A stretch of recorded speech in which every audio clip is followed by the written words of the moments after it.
Hi there, and welcome to this episode of the Everyday Millionaire Mindset Matters podcast, where I'm joined by my wife, Olympic mental performance coach, Steffany Hanlon-Francie. In these episodes, Steffi and I have a conversation about the different aspects of what we refer to as Mindset Matters, because we believe that for those who are awake, we are living in and through the most impactful time in history. Your view of the world is the filter for how you will experience the evolution and changing dynamics of it. Our intention is to provide you with ideas, nutritious food for thought, and some tools that you can use to help you in being your greatest self and living your best life. Listen in, enjoy. Hey folks, welcome to the Everyday Millionaire Mindset Matters podcast. Steffany, hello. Hey, hon. Got a lot of ground to cover, a few kind of topics. They all go together. But before we get going, what was your win of the week? Well, I had a couple, but the big win wasn't really my win. So one of my business partners, Patrice Lauzon of Ice Academy Montreal, won Coach of the Year for Skate Canada. So we got to spend the whole day with him on the weekend. And then he went into Vancouver to accept his award, a real honor, a way to acknowledge the culture and the environment that he and his wife, Mary France, and partner Roman, and, you know, our managing director and everybody that builds that Ice Academy Montreal is really working forward and moving forward into a really powerful culture. Well, culture and environment, that's going to be definitely what we want to be talking about today. And in this particular podcast, my win was a cool win within the Real Estate Investment Network. I put a collaboration agreement together with the Self-Funding House and Derek Lobo on his book, The Self-Funding House.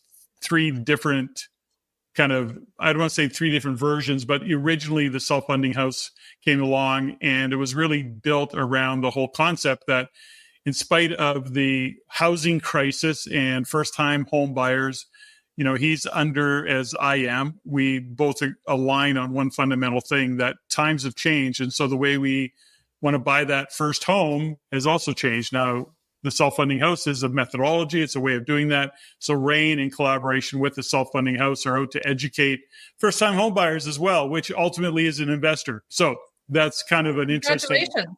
That's great. Yeah, excited about that. That's literally just getting launched. And, you know, the fundamental around it, you know, just to give it a real estate slant right now in this conversation is that, you know, how many times over the years have you talked to a friend or a family member who was going to buy that starter home and they want to get involved and they want to get a house and they want to do all those things. But just by the nature of the name or the term starter home, it's my starter home.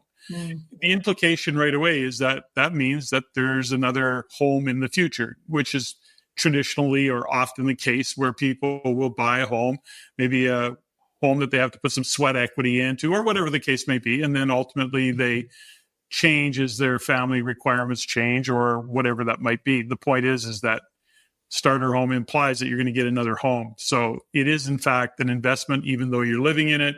Self-Funding House is about adding additional dwelling units. So that could be a basement suite, a coach home. It could be all sorts of configurations. The point is, in these really crazy economic times and uncertain housing conditions, the big headline, the big problem to solve is, how do I buy my first house when, you know, when you and I were when we bought our first house together, it was probably, you know, 3 times income, you know, the price of our house, if that. And today it's 10 and 12 times. So It really is problematic. So we're bringing solutions to the world.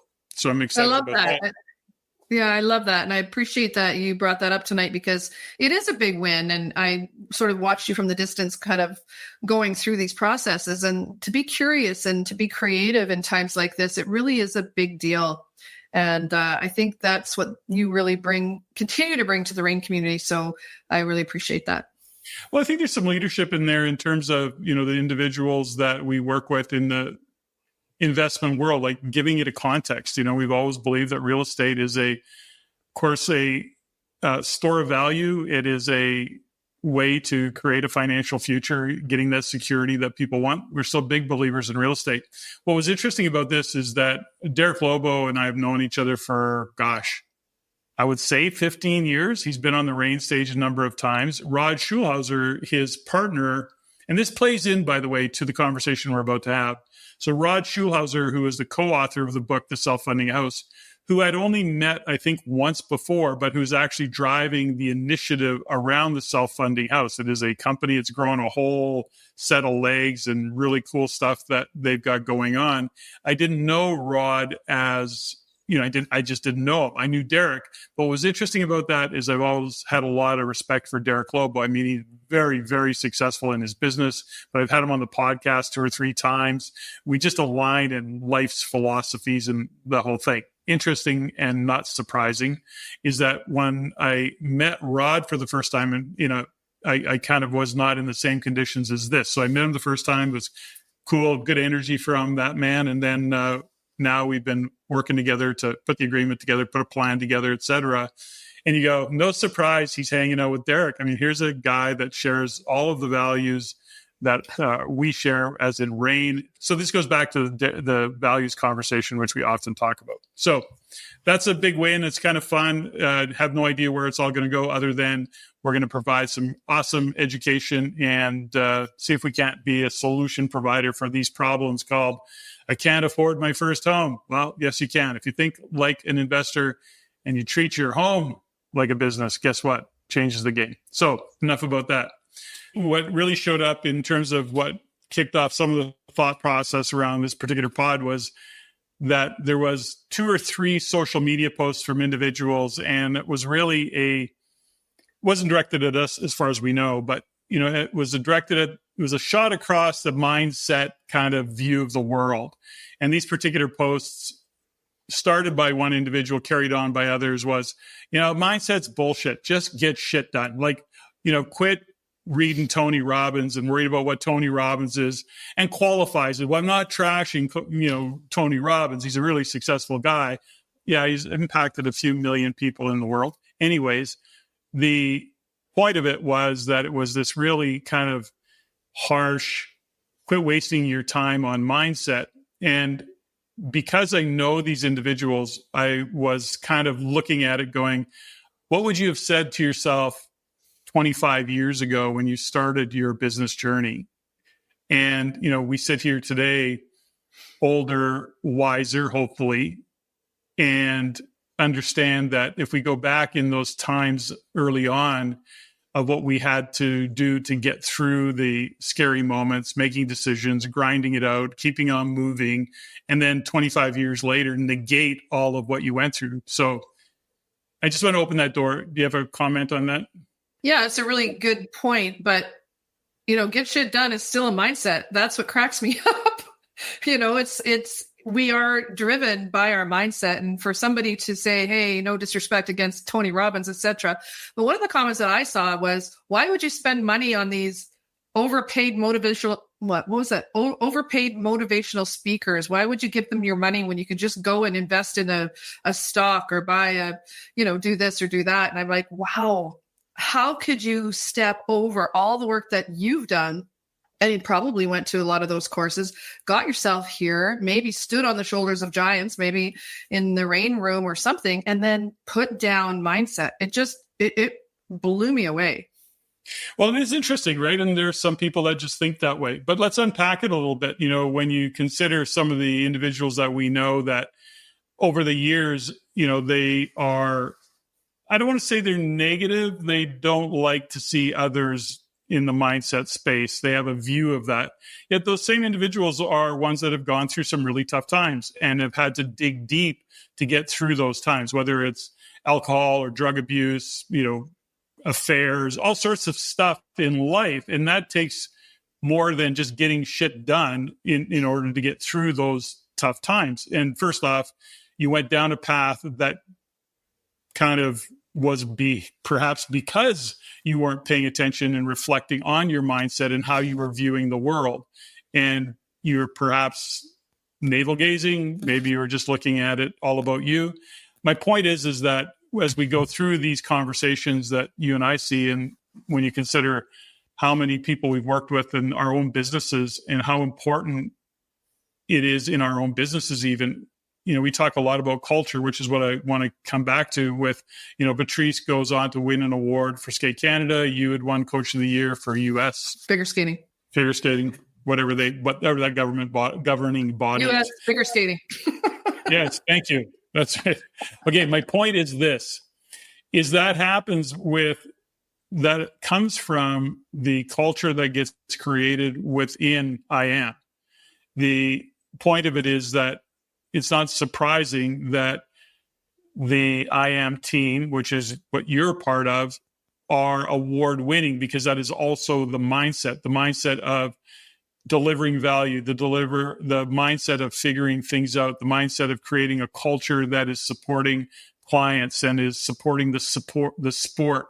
And, it really is a mindset saying, okay, the culture and the community that we have created, the environment that we create is intentional. That's mindset. That isn't getting shit done. And yes, you create the culture, you have the conversations, but as leaders of that particular organization, it is a mindset that filters through the culture if that's how you drive it. You follow? Does that make sense for you?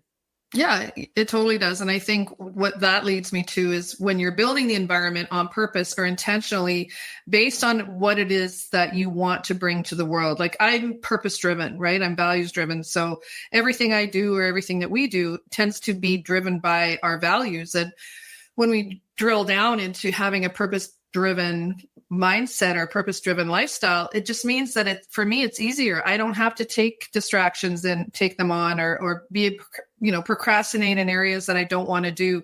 When you have a purpose driven mindset, it's building of the environment and the culture. And then all of a sudden you're attracting people with maybe not exactly the same skill set. Hopefully, maybe they're complementary, but they would have a similar or very aligned mindset, belief system, values. Maybe they have the similar backgrounds, etc.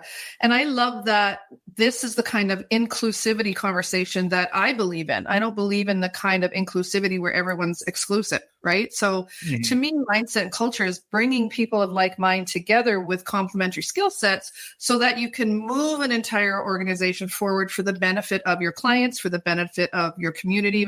And that to me makes the benefit moving forward for our bigger community.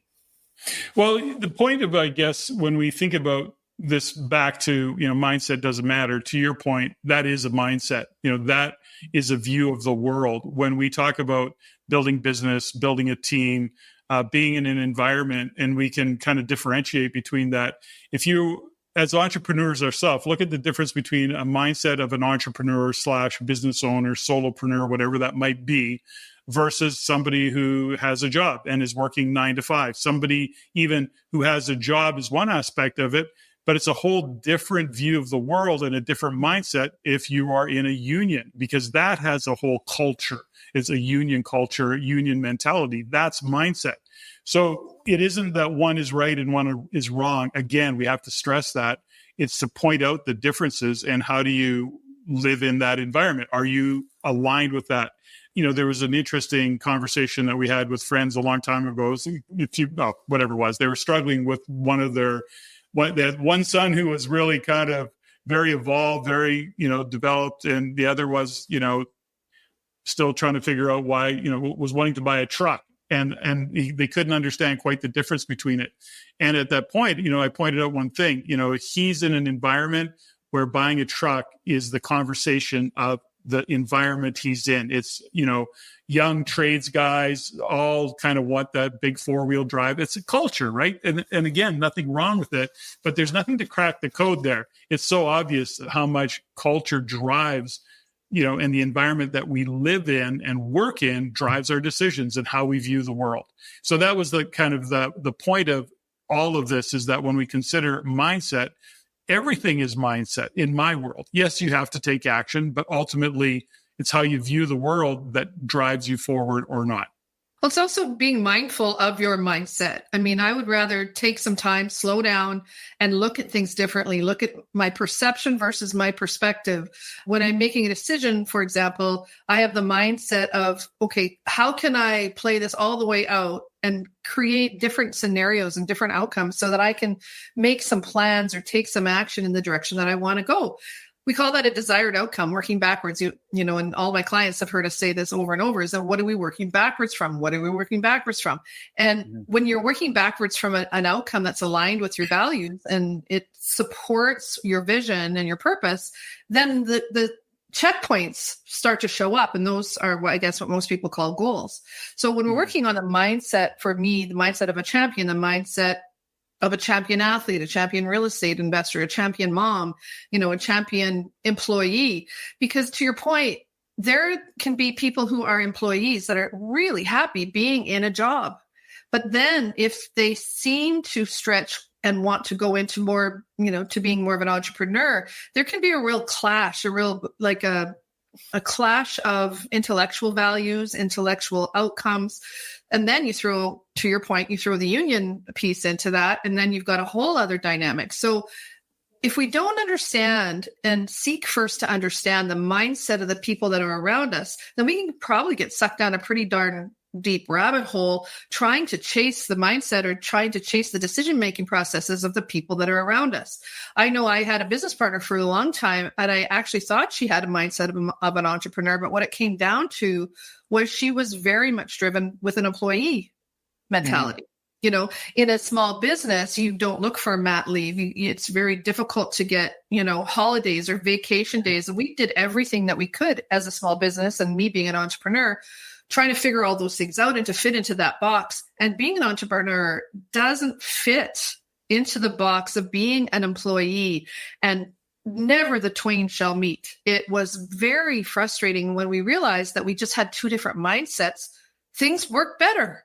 Way better. Then you start to understand it. It's not all of this constant friction. It's understanding where the other person's coming from. So that goes back to seek first to understand, then to be understood. A mindset. So when we look at, as we develop our businesses, you know, when you consider that we literally have call it 4 operating companies that we've got going on, but all of our teams are basically a reflection of how we create the culture with them. So in other words, we don't command the culture. We paint a picture. We have the vision. We have them step into and say, okay, what is the culture and the environment that you want to work in? How do you want to be as a team? How do you want to show up? And that gets into this, okay, well, no complaining, no blaming, no gossip.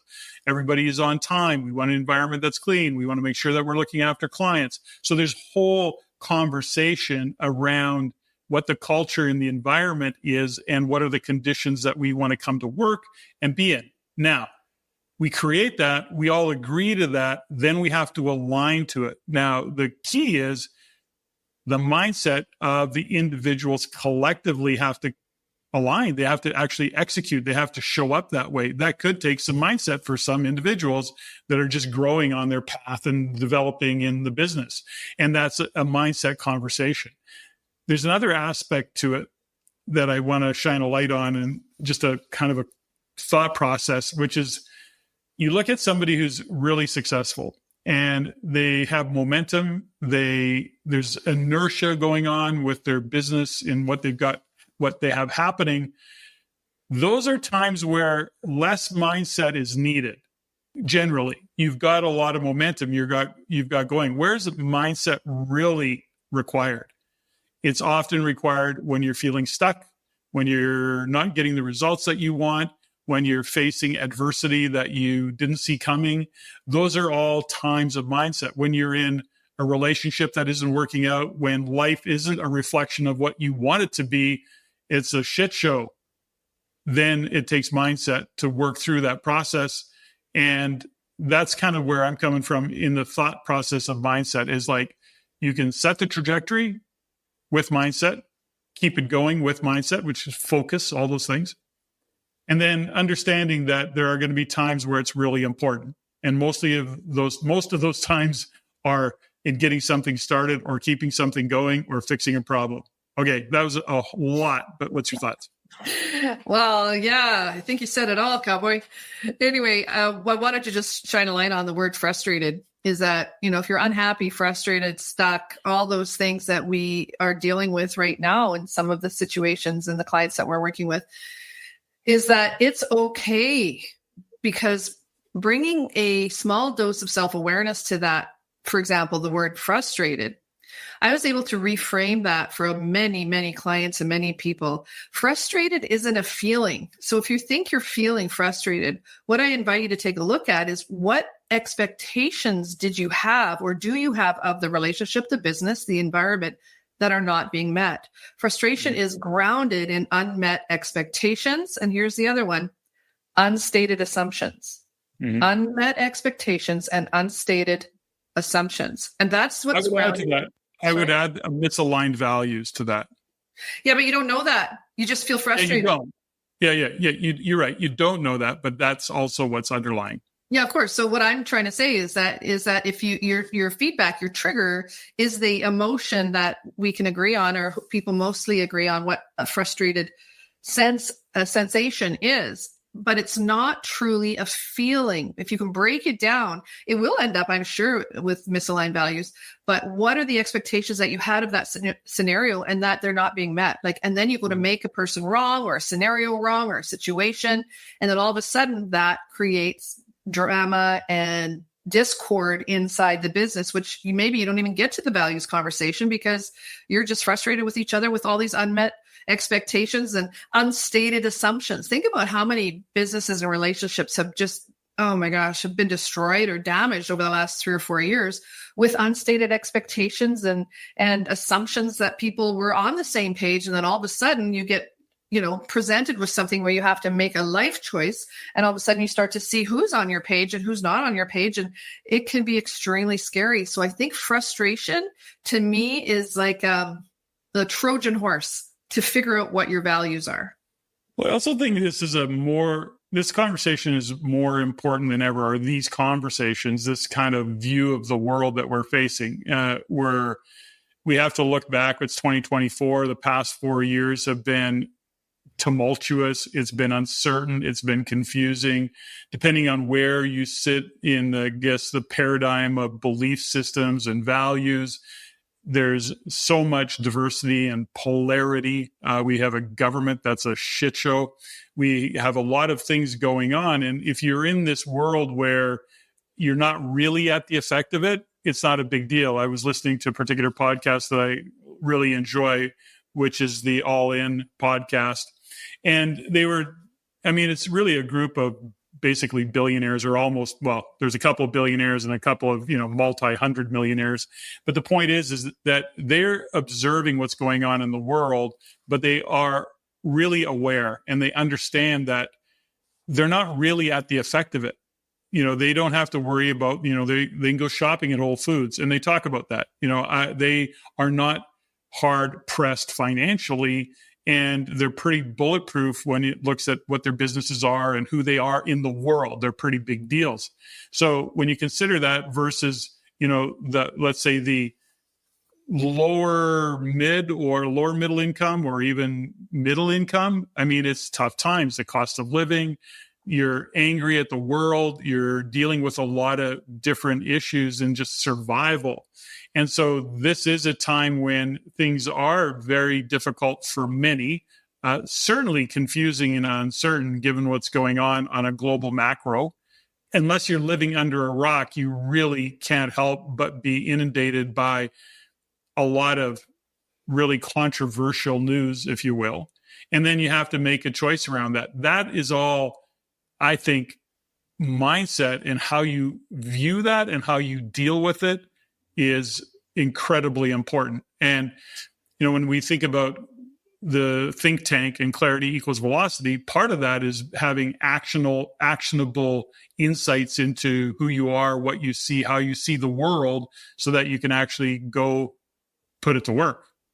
Do it. Well, that's the key, right? Is that the connection between how you view the world, your perception, and how if you're in the right mindset, you can shift your perspective or shift the frame that you see the world in. And that's the training that I have, is that when you reframe something and see it differently and see how you can perceive it and maybe find the way around or find a way of getting the result that you want in the alignment of your own values, maybe just to take the time to slow down for a second and check in with what is going on. Because if you're just trying to go back to normal, it's not going to work. There is no normal anymore. There never was, I don't believe. But yeah, there was never a normal, right? Whatever world that you're in, right? Mm-hmm. Literally, whatever world you're in is normal. And I'm trying to think, Willful Blindness, the book by Sam Cooper.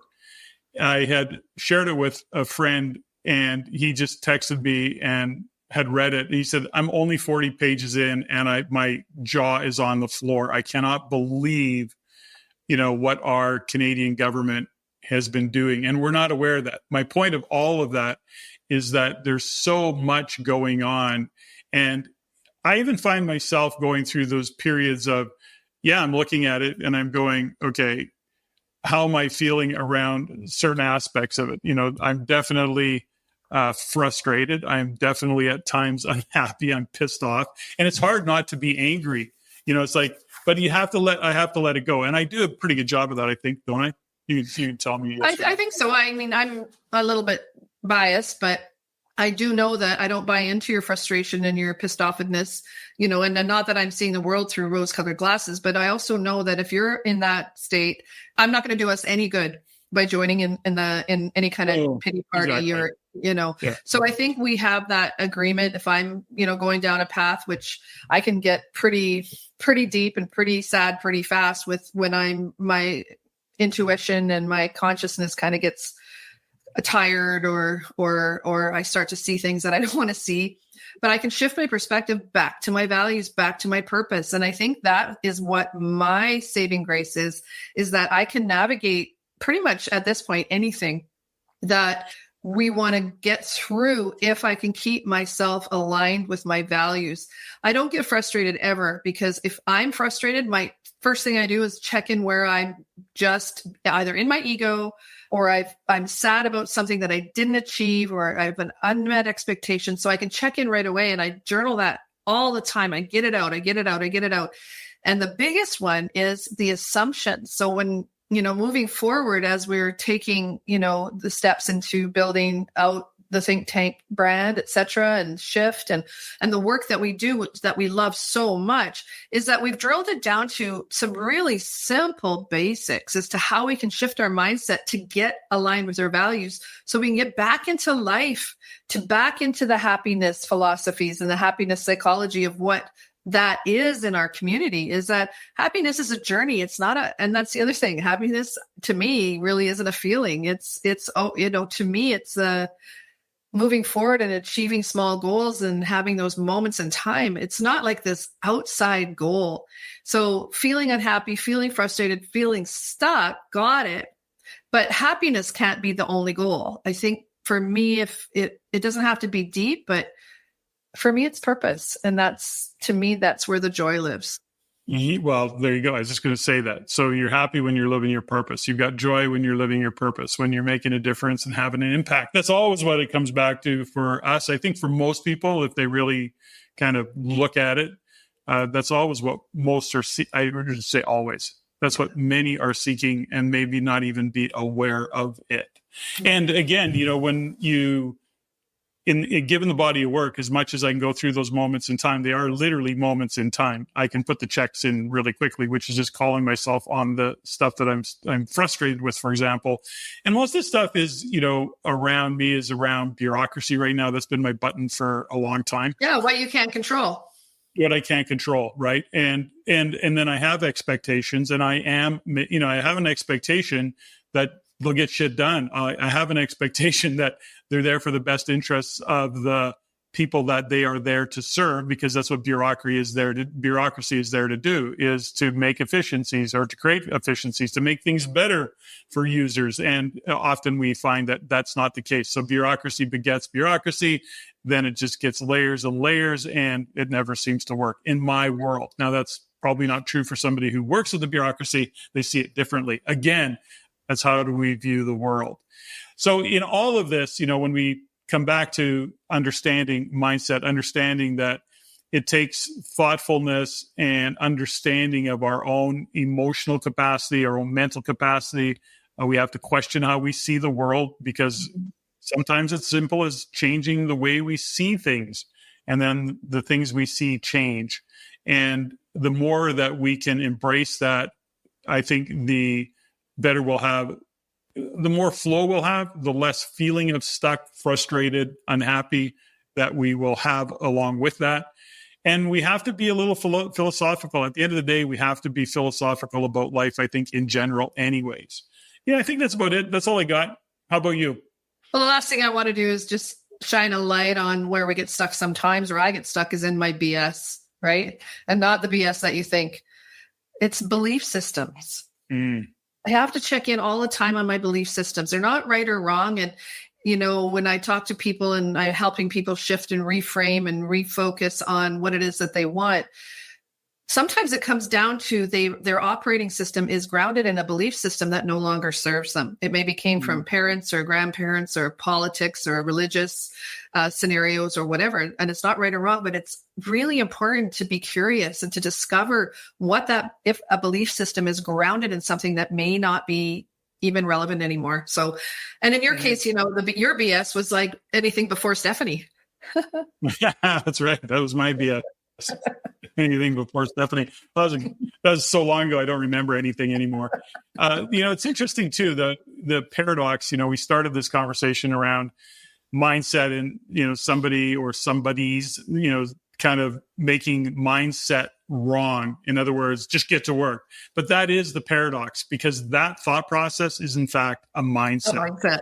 and it's so funny. And it's, it was the other aspect of paradoxes, which is I have trouble trusting, but you actually trust the fact that you have trouble trusting. I'm not confident, but you're confident that you're not confident. So it's these paradoxes in language, words, and how we see the world, right? So anyways, that, ladies and gentlemen, is another episode of Mindset Matters. Thanks for joining us. And there's still some time to register for our think tank. Clarity equals velocity. You can check it out, info@raincanada.com, or follow the links and we'll get you there. Reach out. And Steffany, thanks. Thanks, son. That was fun. Ladies and gentlemen, thank you for listening. If you found value in the podcast, please take the time to rate and review and share with others. Share with your friends. As it is my goal to always improve and to provide the highest value for you, the listener. If you have any comments, suggestions, or questions you'd like answered, please email me at ceo@raincanada.com. That's ceo@reincanada.com. I look forward to hearing from you. And until next time, Patrick out.